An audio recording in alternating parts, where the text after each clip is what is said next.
एनेडोनिया जो कि एक साइकोलॉजिकल टर्म है, ये बहुत ही कॉमन है। कई बार कई सारे लोगों में दिखाई देता है। जरूरी नहीं है कि उनको मेंटल इलनेस है तो ही वो एनेडोनिया फील करते हैं। पर एनेडोनिया बहुत ही कॉमनली देखा जाए तो डिप्रेशन जिनको होता है उनमें वो सिम्टम्स दिखता ही है। अब एनेडोनिया का मतलब क्या होता है, अगर आप ये नहीं जानते हैं तो आप मेरा एक पिछला वीडियो मैंने कुछ महीनों पहले बनाया था, वो आप देख सकते हैं, जिसका लिंक आपको डिस्क्रिप्शन बॉक्स में मिल जाएगा। एनेडोनिया में होता ये है कि हम प्लेजर नहीं फील कर पाते हैं किसी भी चीज का। जो चीज हमें पहले करना अच्छा लगता था उस चीज को हम उतना ज्यादा इंजॉय नहीं कर पाते हैं। हो सकता है कि कोई ऐसी हॉबी थी जिसको करना हमें बहुत अच्छा लगता था, जिसको करने से हमारा स्ट्रेस रिलीफ हो जाता था, बट अब वो नहीं होता है। या फिर कोई भी ऐसा चीज करने से जो आपको अच्छा महसूस कराता था वो चीज आप अभी नहीं कर पाते हैं, या फिर आपको शायद वो करने से वो उतना मजा नहीं आता है। तो हो सकता है कि वो एनेडोनिया हो। और जैसे कि मैंने बताया कि ये डिप्रेशन में ज्यादातर पाया जाता है, पर जरूरी नहीं है कि सिर्फ डिप्रेशन में ही दिखे। हो सकता है कि किसी और तरह की मानसिक बीमारी हो उसके साथ में एनेडोनिया भी आपको दिखे।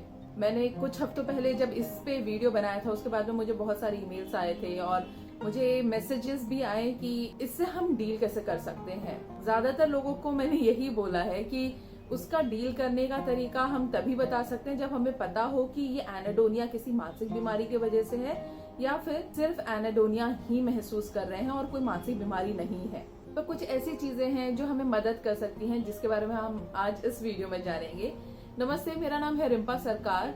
तो जानते हैं कि ऐसी कौन सी चीजें हैं जिसको हम सेल्फ हेल्प टेक्निक जैसे यूज कर सकते हैं एनेडोनिया से डील करने के लिए। उससे पहले अगर आप इस चैनल में न्यू हैं और आपने अब तक सब्सक्राइब नहीं किया है तो नीचे बटन है, उसे क्लिक कर दीजिए। चलिए जानते हैं एनेडोनिया के उन तरीकों को जिनसे हम उससे डील कर सकते हैं। तो इससे पहले कि हम ये जाने कि एनेडोनिया से हम डील कैसे कर सकते हैं, पहले ये जानते हैं कि एनेडोनिया होने का कारण क्या हो सकता है। जैसे कि आप जानते ही होंगे कि हमारे ब्रेन के अंदर बहुत सारे न्यूरोट्रांसमीटर्स हैं और यही न्यूरोट्रांसमीटर्स की वजह से हम बहुत सारे इमोशंस भी महसूस कर सकते हैं। उसमें से एक बहुत ही इंपॉर्टेंट न्यूरोट्रांसमीटर है जो है डोपामीन। और देखा गया है जिन लोगों को डिप्रेशन होता है उनका जो एनेडोनिया होता है वो इसी डोपामीन के कमी की वजह से होता है। और जब डोपामीन कम हो उस वजह से जब एनेडोनिया आ जाए तो इस वजह से ये होता है कि हमारे एनवायरनमेंट में जो भी चीजें हो रही है उस चीज को हम महसूस नहीं कर पाते, उस चीज के लिए हम उतने इमोशंस को एक्सप्रेस नहीं कर पाते जिस इमोशन को एक्सप्रेस करना चाहिए उस सिचुएशन में। इवन दो अगर हम चाहते भी हों कि हम उस चीज को लेके खुश हों या फिर हम उस चीज के लिए वो इमोशन एक्सप्रेस कर पाए, वो हम नहीं कर पाते हैं। और अगर आपको एनेडोनिया है तो उससे इस वक्त डील करने के लिए आप ये कर सकते हैं कि ऐसी एक्टिविटी करें जिसमें आपका हार्ट बीट थोड़ा सा पंप होना शुरू हो जाए, एक्टिव हो जाए। या फिर अगर सिंपल वर्ड में बोलूं तो एड्रेनालिन रश आपको मिलनी चाहिए। और ये आप उन सब चीजों में कर सकते हैं जहाँ पे आप थोड़े से एक्टिव फील करें, जैसे कि हो सकता है जॉगिंग करना या फिर रनिंग करना, रॉक क्लाइंबिंग करना, मे बी बहुत ही फास्ट बीट में डांसिंग करना, या फिर एक फनी चीज भी कर सकते हैं जैसे कि स्कैरी मूवी देखना जहाँ पे आपको डर लगे, या फिर अगर आपको पब्लिक स्पीकिंग में डर लगता है तो ऐसी कोई चीज करना। तो ये आपको एड्रेनालिन रश देगा जिससे कि आपको वो किक मिलेगा उस वक्त के लिए, उससे बाहर निकलने के लिए। और उसी तरह से इससे डील करने के लिए भी आपको ऐसी चीजें करनी पड़ेंगी जहाँ पे आप अपने डोपामीन को बढ़ा सके। सिंपल वे है डोपामीन को बढ़ाने के लिए मेडिकेशंस।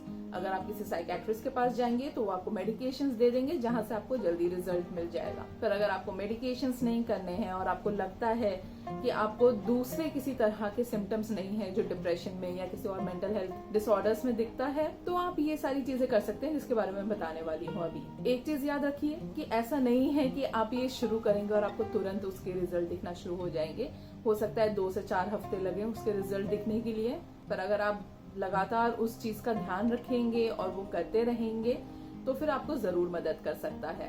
तो अब मैं आपको बताती हूँ वो 5 तरीके जो बहुत ही सिंपल हैं, जिनका ध्यान रखने की जरूरत है आपको खाली, और ये आपको मदद कर सकती हैं एनेडोनिया से बाहर निकलने के लिए। तो सबसे पहला है फिजिकल एक्टिविटी। जैसे कि मैंने जस्ट अभी बताया कि एड्रेनालिन रश के लिए आप जॉगिंग या रनिंग कर सकते हैं, उसी तरह से ये चीज अगर आप लगातार करते रहे तो आपको उससे भी रिजल्ट मिल सकता है। जब हम दिन में एक्सरसाइज करें 30 मिनट तक भी अगर एक्सरसाइज करें उससे जो हार्ट रेट हमारी बढ़ती है और उसकी वजह से जो हमारे बॉडी में मसल में जो टेंशन आता है उससे ये होता है कि हमारे ब्रेन में न्यू ब्रेन सेल्स बनते हैं और ये जो ब्रेन सेल्स हैं ये मदद करती है हमारे डोपामीन को भी कंट्रोल करने में। सिमिलरली आपको अपने न्यूट्रिशन का भी ध्यान रखना है।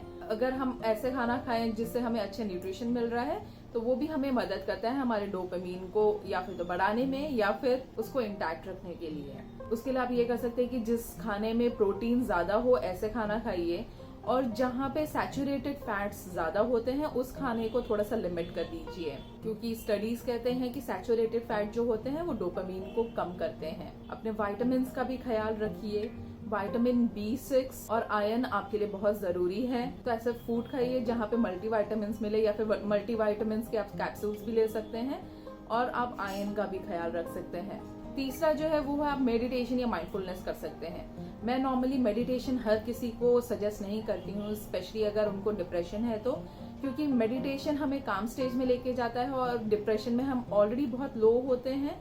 तो मैं हर किसी सिचुएशन में मेडिटेशन सजेस्ट नहीं करती हूँ, बट उसके जगह पे आप माइंडफुलनेस भी कर सकते हैं जो कि आपको मदद कर सकता है। मेडिटेशन एंड माइंडफुलनेस ऐसी चीज है जहाँ पे आप करेंगे तो आपकी जो स्ट्रेस जो रहता है वो कम होता है, और अगर आपके बॉडी में स्ट्रेस हार्मोन जो रहते हैं उसको कंट्रोल कर पाएगा मेडिटेशन या माइंडफुलनेस, तो फिर उससे आपको डोपामीन को भी कंट्रोल करने में मदद मिलेगी। चौथा जो है वो है ये कि आप सोशल इंटरेक्शन करने की कोशिश कीजिए।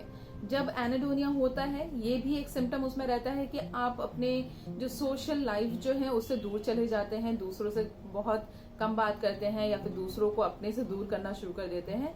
पर यहाँ पे आपको थोड़ा सा पुश करने की जरूरत है अपने आप को। और जब आप लोगों से मिलते हैं तो आपका सिर्फ काम यही नहीं है कि सिर्फ जाके मिलना है, पर आपको वहाँ पे कनेक्टेड फील करने की भी जरूरत है अपने आप को, अगर आप ठीक करना चाहते हैं तो आप जिस भी तरह से उनसे कनेक्टेड फील कर सकते हैं। अगर आप कुछ शेयर करना चाहते हैं, कुछ ऐसी बातें करना चाहते हैं या कुछ ऐसी मेमोरीज हैं जिसके बारे में बात करना चाहते हैं, तो वो करके जब कनेक्टेड फील करेंगे तो वो आपको मदद करेगा। जब आप दूसरों के साथ में डीपली कनेक्ट होते हैं, जब आप दूसरों के साथ में बॉन्ड कर पाते हैं, तो वो भी हमारे ब्रेन में डोपामीन को बनाता है। अगर आप ऑलरेडी आइसोलेटेड हो चुके, अपने फैमिली मेंबर्स से एंड फ्रेंड्स से दूर ही रह रहे हैं, तो कोशिश कीजिए उन लोगों के पास जाने की, या फिर अगर नए फ्रेंड्स बना सकते हैं तो वो भी आप कर सकते हैं।